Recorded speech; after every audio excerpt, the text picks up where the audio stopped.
Hey guys, today we're diving into another truly horrifying case.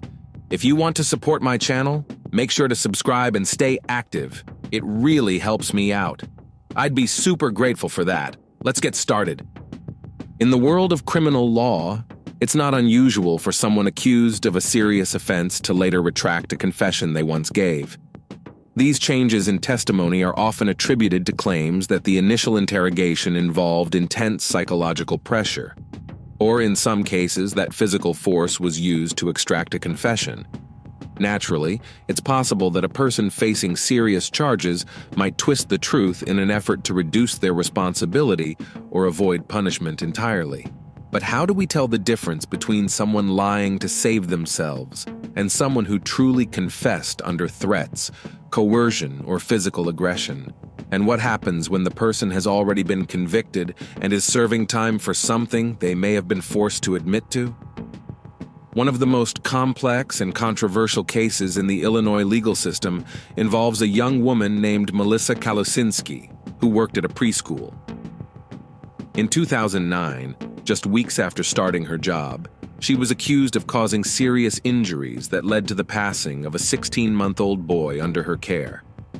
Following a lengthy and intense interrogation, Melissa admitted to the act. But not long after, she took back her statement, insisting that the confession had been pressured out of her. From the start, the case was full of inconsistencies, strange details, and questionable evidence. Still, Melissa was quickly found guilty and sentenced to a lengthy prison term. For over 15 years, she has been fighting to overturn the harsh verdict and prove her innocence.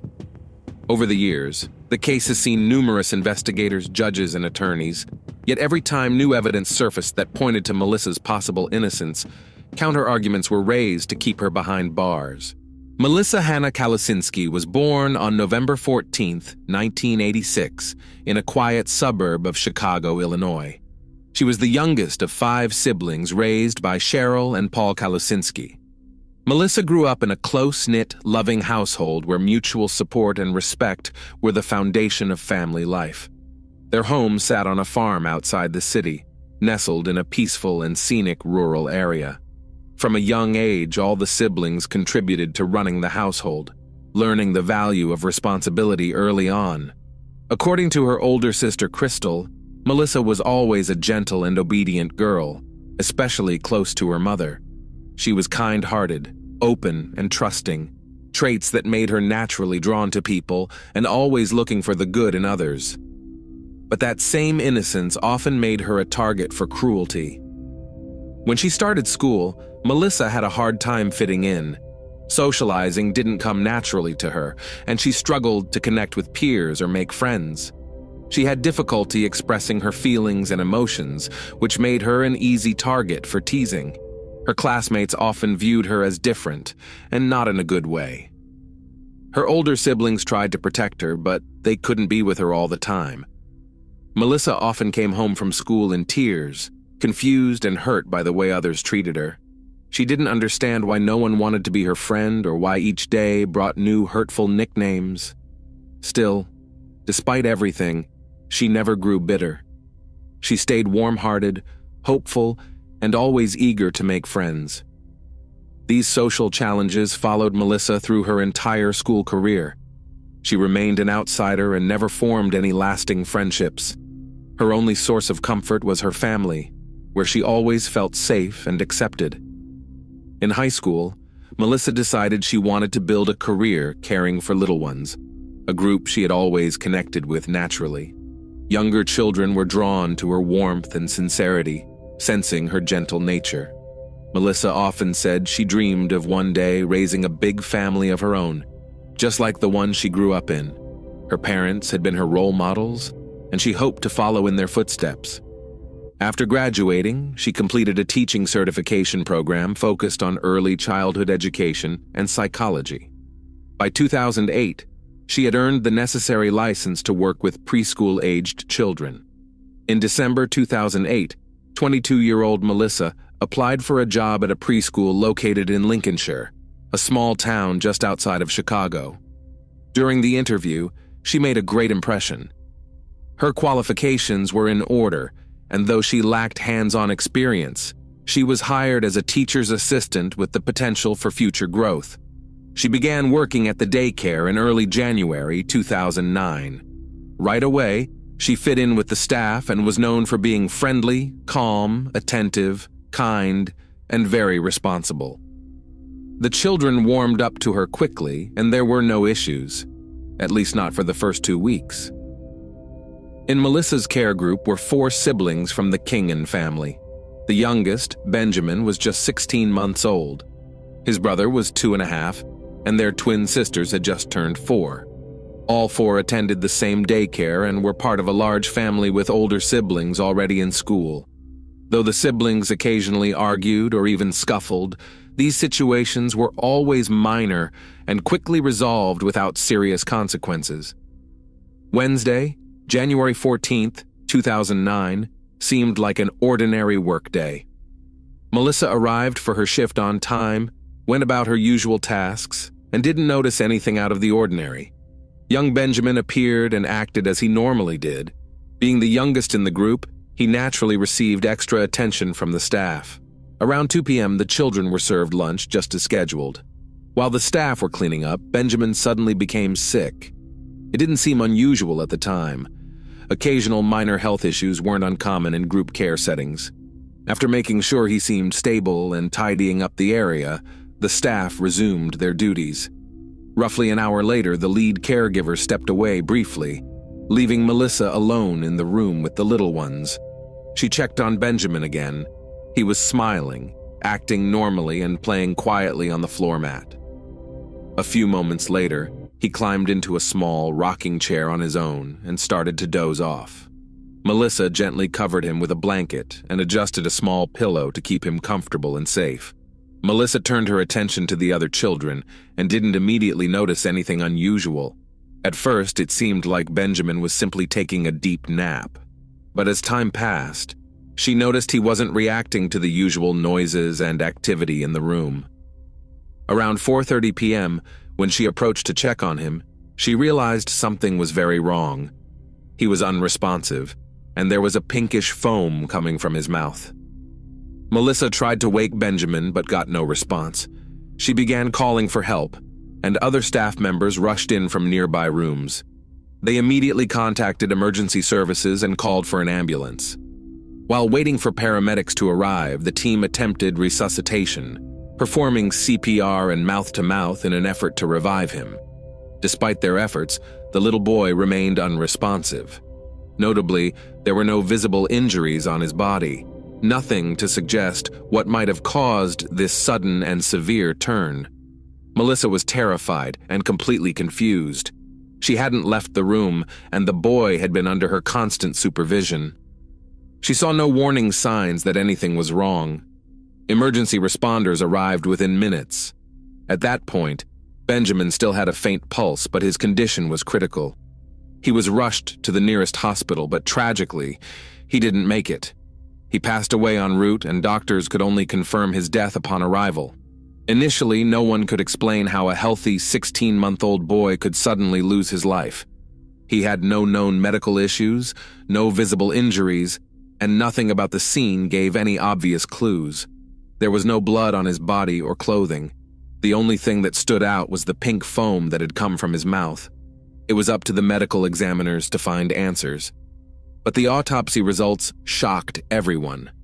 The official conclusion stated that the cause of death was a skull-base fracture, resulting from a blunt force injury to the head. According to the pathologists, the injury occurred several hours before the boy's condition deteriorated.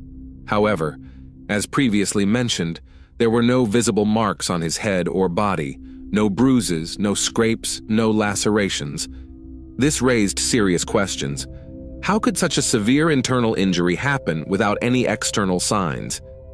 The internal trauma had caused massive bleeding in the brain, leaving the boy with almost no chance of survival. However, a later expert opinion stated that the boy's life could potentially have been saved if only action had been taken sooner. By the time paramedics arrived, the situation had become critical, and it was too late to intervene. The delay in calling for help was seen as negligent, even criminal, and that crucial hour, when everyone believed Benjamin was simply napping, was identified as a turning point in his fate. This raised urgent questions. Why was the emergency response delayed? And where were the caregivers while Benjamin was quietly slipping away in that rocking chair? Most importantly, how did he sustain such a devastating injury that ultimately led to his death? Naturally, suspicion immediately fell on the young assistant teacher, Melissa. She had been the only staff member with the children after lunch, once the lead caregiver stepped out briefly. Melissa was quickly taken into custody and brought to the station for questioning. The rest of the daycare staff were simply interviewed on site and allowed to leave. Melissa gave a detailed account of what had happened that day. She explained that everything seemed normal, and that's why the lead caregiver had felt comfortable leaving her in charge. As it turned out, Melissa had been the last person to have contact with Benjamin before the tragedy. That made her the focus of the investigation, with authorities seeking to hold her fully responsible for what happened. At first, the accusation centered on negligence, suggesting that she failed to supervise the boy properly, leading to the fatal incident. Melissa denied any wrongdoing, insisting she had fulfilled all her duties as required. But the more she tried to explain herself, the more doubtful and suspicious her responses seemed. As mentioned earlier, Melissa had long struggled to articulate her thoughts clearly. She often stumbled over her words or misspoke, which only deepened investigators' concerns. At one point, she even speculated that perhaps one of Benjamin's siblings might have pushed him, whether accidentally or otherwise, as the children often argued or physically tussled with one another. But from the start, detectives were convinced that Melissa was solely to blame. She had only been working at the daycare for 2 weeks, and this was her first ever job. Although her colleagues generally spoke of her in a positive light, they admitted they didn't know her well yet, even if she had made a good initial impression. What followed was an intense, nearly 10-hour-long interrogation. During that time, Melissa was only allowed brief bathroom breaks and offered minimal water. She was frightened, mentally and physically drained, and eventually, she gave in.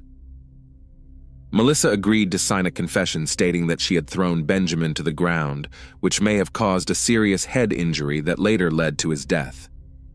She was then asked to recount the incident on camera and even demonstrate the motion using a doll. She complied on video, and later repeated the demonstration with another investigator after being transported to a different precinct under escort. That signed confession, along with the video footage of the interrogation and reenactment, would go on to become the key evidence used against her during the court proceedings. Once Melissa Kalasinski signed the confession, the case was immediately escalated. What had initially been treated as a tragic accident caused by professional negligence was reclassified as a first-degree offense. Formal charges were brought against her that same day, and she was arrested and held in custody without the possibility of bail while awaiting trial. But that very day, something unexpected happened. Melissa suddenly retracted her confession.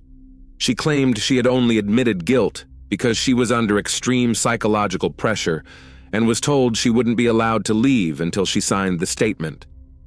According to her, she felt she had no other choice. Melissa insisted she had never harmed Benjamin, not by hitting, pushing, or in any other way, and said that she herself had become a victim of coercion by authorities. She repeated these claims many times, but her statements were largely dismissed as the case was rushed toward trial.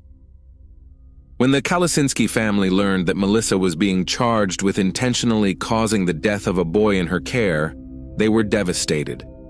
Her parents and siblings rushed to the police station, insisting there had been some horrible mistake. They all described Melissa as someone deeply kind and incapable of hurting anyone.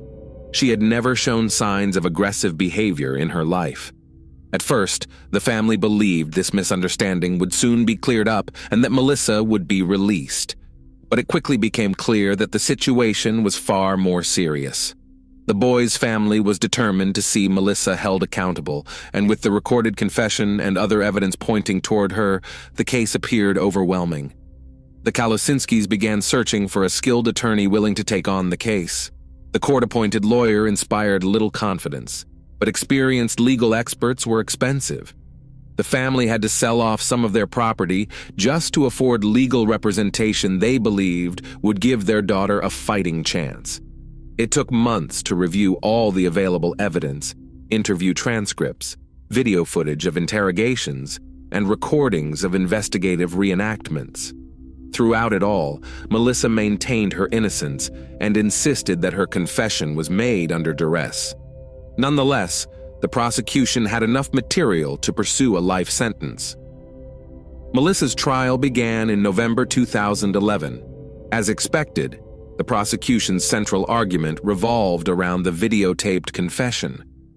In the footage, Melissa stated that the children had been particularly difficult that day, loud, restless, and uncooperative. She explained that when left alone with them, she became overwhelmed and in a moment of frustration picked up Benjamin and threw him to the floor. Realizing the seriousness of what she had done, she placed him in the rocking chair, covered him with a blanket, and hoped things would somehow be okay. She only called for help when Benjamin became unresponsive and pink foam began coming from his mouth. At trial, Melissa and her defense attorney attempted to discredit the video confession. They argued that her statements had been extracted through psychological pressure, threats, and emotional manipulation. They claimed she had been coerced into saying things that weren't true, just to escape the relentless interrogation. The medical examiner who conducted the autopsy supported the prosecution's version of events, stating that the boy had passed away due to a traumatic brain injury that occurred just hours before he lost consciousness. However, Melissa's defense attorney brought in an independent forensic expert who disagreed. This specialist argued that the injury visible on the scans appeared to be old and could have occurred several months earlier, which would explain the absence of any external bruises or visible trauma. It's also important to note that the scans provided by the prosecution were extremely poor in quality. They were blurry, underexposed, and so dark that it was nearly impossible to make out any details. As a result, the jury chose not to consider them seriously, and instead focused almost entirely on the video recordings and the signed confession. On November 30th, 2011, after about 7 hours of deliberation, the jury reached its verdict. They unanimously found Melissa Kalusinski guilty of committing a serious offense against the boy. However, instead of the life sentence that the prosecution had been pushing for, she was sentenced to 31 years in prison, without the possibility of early parole. Following the conviction, Melissa, her family, and her legal team were determined not to give up. Her defense attorney revisited testimony from her former co-workers at the daycare and discovered that there had been previous issues involving the Kingen siblings. It turned out that more than 6 weeks before Melissa had even started working there, Benjamin had suffered a hard bump to the head. This earlier incident happened because Benjamin had a tendency to throw himself backwards suddenly. When this occurred on the floor, it wasn't usually a problem, but one time he fell from a chair and hit his head hard. He was examined by the on-site daycare physician, who didn't find anything alarming. For a few days afterward, Benjamin would vomit after eating, but the symptoms eventually subsided. Strikingly, this earlier incident had never been mentioned in any court hearings. It had not come up during the investigation. Melissa, who had only worked at the daycare for 2 weeks, had no way of knowing about Benjamin's prior behaviors or any existing health concerns. What's more, Benjamin's mother had taken him to a hospital in November, weeks before the incident, to get him checked out for possible head trauma. But once again, doctors found nothing of concern and sent him home without ordering further tests. The defense's independent expert proposed that Benjamin may have suffered a serious injury during that time and developed an aneurysm. Over the next 2 months, outward symptoms disappeared, but the weakened blood vessel could have ruptured later, possibly from even a minor bump or with no clear trigger, causing a fatal internal bleed. The scans of Benjamin's head that were shown in court made it virtually impossible to identify the skull base fracture that was listed in the official autopsy report. The prosecution's expert claimed to have detected it manually during the exam. However, Another specialist later pointed out that at 16 months of age, the bones in a child's skull are not fully fused, and what was interpreted as a fracture may have actually been natural anatomical sutures. Unfortunately, the court did not consider these alternative explanations during the original trial. In 2012, Melissa Kalasinski's defense attorney, backed by two independent medical experts, attempted to challenge the court's decision. Their argument was centered around the theory that Benjamin had suffered a previous injury months before the incident, and that it had developed into a sort of ticking time bomb. According to their findings, this condition could have led to a fatal brain event at any moment, completely unknown to Melissa and entirely beyond her control. Despite the supporting evidence and expert testimony, the court found the argument unconvincing and upheld the original conviction. In 2014, a similar appeal was filed, but again the court dismissed the witness statements and expert opinions presented by the defense. In 2016, Melissa's case was taken up by a high-profile attorney named Kathleen Zellner, known for advocating on behalf of wrongfully convicted individuals. She was intrigued by Melissa's story and immediately began reviewing the original interrogation footage and reenactment recordings. What Zellner saw was deeply troubling. The recordings revealed that Melissa, visibly exhausted from the hours-long interrogation, had been asked leading questions, some phrased in a way that included the answer investigators were hoping to hear. She was also bombarded with legal terms she didn't appear to understand, and she often looked lost and simply nodded in agreement. In addition, Zellner noted the dismissive tone of the interrogators, along with subtle intimidation tactics and an overall atmosphere of pressure. She documented every instance where Melissa seemed coerced or manipulated and expressed serious doubts about the reliability of the taped confession. At Zellner's request, Melissa underwent a psychological evaluation. The results showed that Melissa had a borderline intellectual functioning level, classified as a mild cognitive impairment. While this did not disqualify her from working with young children, it indicated that she was highly suggestible and vulnerable to pressure, making it easy for investigators to steer her into a confession. All of these findings were submitted in a comprehensive appeal. But despite the evidence of procedural violations and concerns about the reliability of the confession, the appeal was denied. The case began to feel more like a cover-up than a pursuit of justice. There seemed to be no real intention to consider releasing Melissa. Attempts to overturn Melissa's conviction continued in 2016 and 2019, but both efforts failed, and she remained behind bars. Then, in 2022, a newly elected prosecutor took office in the county and expressed interest in the Kalasinski case. He began reviewing the files and used advancements in digital forensics to re-examine the medical images of Benjamin. The forensic lab concluded that someone had intentionally darkened and distorted the original medical scans, rendering them nearly unreadable. The manipulation had been done using specialized software, leaving little doubt that the images had been tampered with. It's worth noting that concerns about the unusually dark and blurry images had been raised before. At one point, Melissa's attorney was even encouraged to adjust the brightness themselves to make the scans clearer, but declined, knowing any alteration might later be viewed as evidence tampering. In May 2024, Melissa's new legal team filed a formal request for clemency with the state governor. A hearing was scheduled for July of that year, but just weeks before it was set to take place, something unexpected happened. The new prosecutor visited the Kingan family and met privately with Benjamin's parents. What was said during that conversation remains unknown, but afterward, the prosecutor submitted a written statement to both the judge and the governor, declaring that he was no longer in favor of reconsidering Melissa Kalasinski's case. He said he now firmly believed in her guilt. He declined all further interviews and offered no official comments. As of spring 2025, Melissa Kalasinski remains incarcerated, serving the sentence handed down to her in 2011. Despite numerous inconsistencies, questions, and procedural concerns surrounding the case, every attempt at reopening the trial has either been rejected or left unresolved.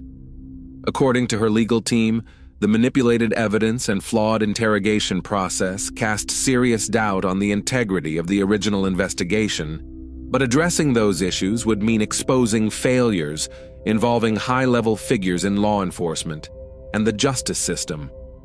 So far, those concerns remain overlooked. Thanks for watching, everyone. Your support means a lot to me, and you can help my channel grow by hitting that like button, dropping a comment, and sharing this video. Your engagement really makes a difference. See you soon.